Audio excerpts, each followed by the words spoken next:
The story of King Arthur began here on the wild and exposed Atlantic coast of Cornwall in southern England.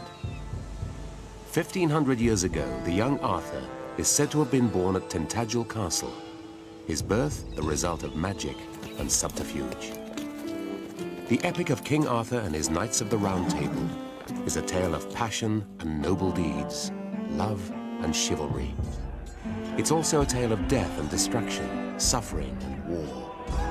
Above all, it's a tragedy. The story of a king losing his queen and finally his kingdom.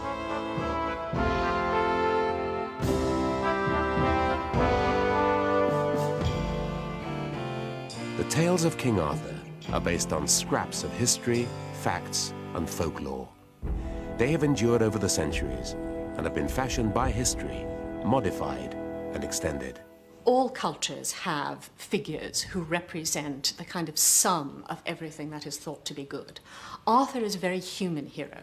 He represents what is best of the human battle leader. He then represents what is best of the Christian knight. He then represents what is best of the Victorian Christian. And now he represents what is best of this sort of New Age mystic. For years, historians and archaeologists have long investigated and debated whether or not there was a real King Arthur. I don't believe in King Arthur, a medieval king, charging around on horseback, organising knights, looking for the Holy Grail. That won't do in historical terms. I suppose there's a probability that somebody of that name existed and the myth started from there. What I'd really say, though, is it's not very important. You know, if some hairy Celt did exist, you know, bog-trotting around in the distant past, well, that's quite interesting. But what we do know exists is a myth. There is a certain amount of data that suggests a historical context for Arthur, but none of it actually points to a person named Arthur or a specific person. So it's very difficult to say that a historical Arthur existed.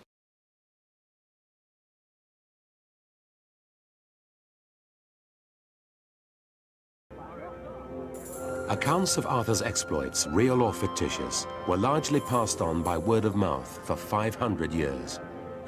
Then, in the 12th century, several accounts of Arthur's life were written, and more importantly, embellished.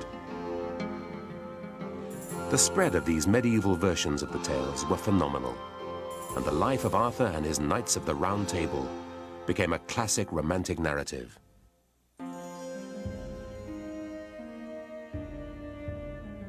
It all began a very long time ago, a time when bravery, chivalry, and loyalty were celebrated above all qualities, and love and passion held court. Uther Pendragon was King of England. He was a much-loved king and had brought peace and prosperity to his realm. Uther had two problems. First, he had no male children. Second, he had a consuming passion for Igraine, the Duke of Tintagel's wife. The king was desperate to see Igraine and summoned her and her husband to his court, but they refused to attend. Uther despaired and summoned Merlin. Merlin agreed to help, but only on one condition, that any child conceived as a result of the union between Igraine and Uther would be given into his care. It was agreed, and Merlin wove his spell. A terrible battle was fought. The Duke was killed, and Uther took Igraine. 9 months later, a baby boy was born, and Uther was forced to keep his promise to Merlin. Igraine, against her will, was forced to hand the child over. Merlin told her it was for the boy's own safety, but Igraine never forgave him. The boy, of course, was Arthur, Uther's son, and he was destined to be king of all England. The great turning point in the story of Arthur is 1066, the year of the Battle of Hastings and the Norman conquest of England. Ultimately, it was this single but momentous event in history that was to create the legends of Arthur. Tales of Arthur, written partly as a justification of the conquest and partly as a reflection of the new society, captured the imagination of the aristocracy across Europe. This was reflected in the first and wildly successful book dealing with Arthur, The History of the Kings of Britain, by Geoffrey of Monmouth. The history of the kings of Britain seems to have caught on immediately, presumably because it was so new and people found the idea of Arthur as a medieval monarch so exciting. It was soon the source for various French versions of the Arthur story, and there are a lot of manuscripts of it. There's an enormous number of manuscripts for a book from the 12th century in quite difficult Latin. It was a real bestseller of its period, the first Arthurian bestseller, perhaps. There weren't many adventures of knights in Geoffrey. He didn't write about love and chivalry. He just wrote about medieval warfare, but it was the grandeur of his Arthur that people liked and that they imitated later and followed up in many ways. Apart from Arthur's military successes and the idea of a medieval monarch, Geoffrey also incorporated the Welsh poet Mervyn into his story, calling him Merlin.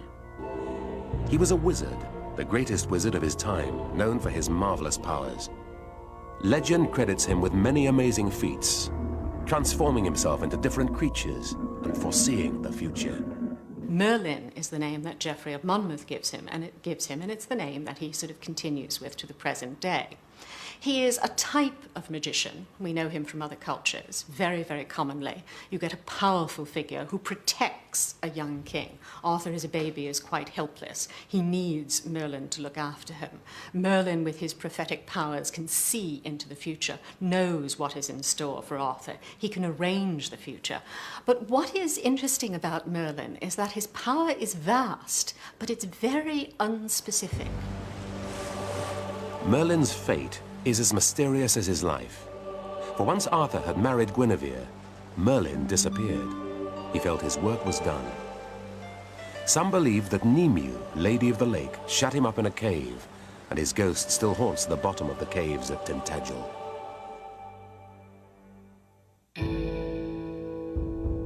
Uther did not survive the birth of his son by long, and the kingdom soon fell into chaos. Finally, the Archbishop of London appealed to Merlin for help. A king had to be found to restore order. Using his magic powers, Merlin devised a plan to unite the country and bring peace to the people. A summons was sent to all great men of England to come to Westminster. Here, the next king would be chosen. There, in a churchyard, stood a large stone with a steel anvil set in it. Out of the anvil rose a beautiful sword. An inscription on the stone read, "Whoever draws this sword is the rightful King of England." Among the crowd were Arthur and his brother Kay. Kay was the first to try to pull the sword from the stone, but it did not move. Then, without fear, Arthur strode up in front of the crowd and drew the sword cleanly from the stone. The crowd cheered, and Arthur was proclaimed the King of England.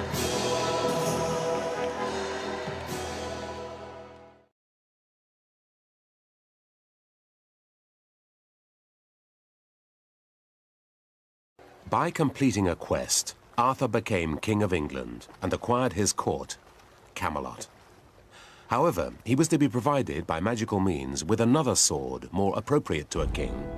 And he also needed a queen, Guinevere, the love of his life.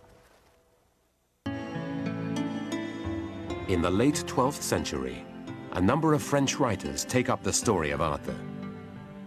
By far the most important of these is Chrétien de Troyes. Writing under the patronage of Countess Marie, daughter of Eleanor of Aquitaine, Marie had inherited a taste for literature, and the ideal of courtly love flourished in her circle. The Arthurian stories as we know them developed, particularly in the hands of a great French writer called Chrétien de Troyes, working in the late 12th century, 1170s, 1180s.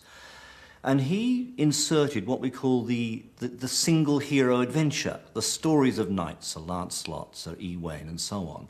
And he put them into the framework that Geoffrey had left us. Arthur has a grand court with a round table, and the knights leave one by one, and we follow them. Whereas Geoffrey gave us the political model of the Arthurian world, Chrétien gives us the heroic individual model, And there are many exciting semi-magical stories, drawing on Celtic mystery, but also providing models of courtesy, chivalry, courtly love, and noble deeds.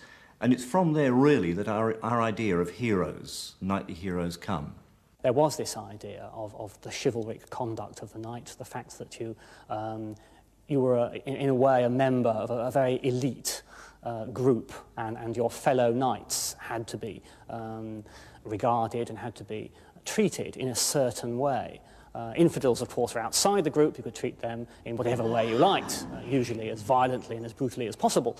But the knight himself really had joined a club, and it was that club that was what was important for knighthood and for the survival of the knightly, chivalric code of ethics. Chrétien de Troyes also conveyed to his audience senses of values. We get the idea of the value of courtesy, that it's good for men not to be just beastly warriors killing each other, but to behave well to each other in an orderly, graceful manner. And this is all in very beautiful, graceful poetry. So there's a civilized element to it. There's also the question of behaving well to women, which is very much a new idea in the Arthurian story, and the idea of courtly love of a lady honouring a woman. Part of the chivalric code was that, as a knight, you did have a relationship with a lady.